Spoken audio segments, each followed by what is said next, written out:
दरियाए जेहलम में नहाते हुए दो नौजवान दोस्त डूब गए। एक नौजवान की लाश को दरिया से निकाल लिया गया।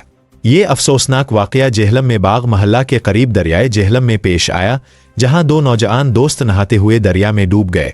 रेस्क्यू 1122 के मुताबिक वाकया ओल्ड बरेज के करीब इस वक्त पेश आया जब दोनों लड़के दरिया में नहाते हुए गहरे पानी में चले गए और एक दूसरे को बचाने की कोशिश में दोनों डूब गए। रेस्क्यू 1122 के मुताबिक डूबने वाले नौजवानों की शनाख्त 17 साला मुतसिम और 18 साला मसूद के तौर पर हुई है। दोनों का ताल्लुक चित्राल से है और जेहलम में दीनी तालीम हासिल करने के लिए रहाइश पजीर थे। वाक़ये के फौरन बाद रेस्क्यू टीमें मौका पर पहुंच गईं और तलाश का अमल शुरू कर दिया गया। रेस्क्यू ज़राए के मुताबिक 18 साला मसूद की लाश को दरियाए जेहलम से निकाल लिया गया है, जबकि दूसरे नौजवान की तलाश के लिए रेस्क्यू के गौता खुर्ता हाल ऑपरेशन में मसरूफ़ है।